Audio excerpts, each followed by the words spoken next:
As Maryland works to rebound from this pandemic, WMAR 2 News' Aaron McPherson shows us how one organization is working to make sure people in Baltimore County can get a job and a roof over their head. Montressa Sampson welcomes us into her new home. I was homeless, going through, the struggles of being a single mom. I was grateful to be able to find a place like CAN. Or find a place like the Eastern Family Resource Center. She found the Family Resource Center earlier this year after she lost her job. Once I found people at the Family Resource Center, these people really care. They're the most wonderful people that I've ever met. The Family Resource Center is part of the Community Assistance Network, or CAN. They're a nonprofit that focuses on helping people get back on their feet. Before the coronavirus pandemic, they saw an increase in the need, and that's just continued. Their food pantry has had 40% more people since the beginning of March, 30% of them first-timers. People who you wouldn't have expected to have seen prior to being laid off or unemployed.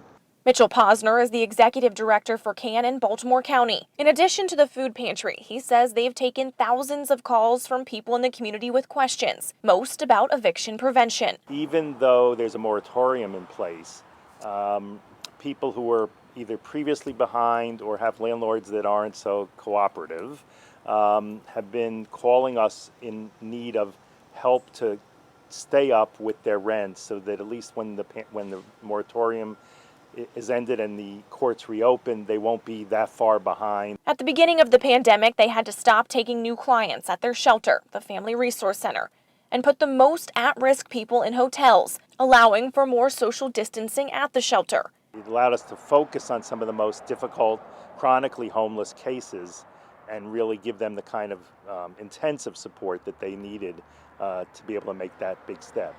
They were able to put 63 people in independent permanent housing. Usually, they're able to house about 45 in the same time period. Sampson was one of those people. They found her a home and helped her apply for jobs. About a week later, I got a phone call. I thought it was telemarketers.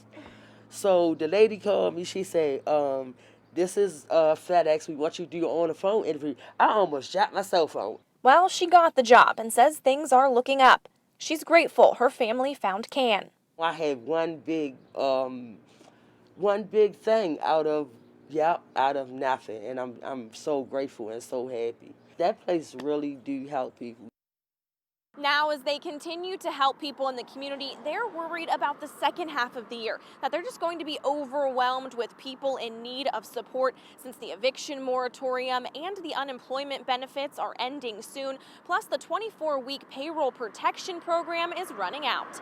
In Baltimore County, Aaron McPherson, WMAR 2 News.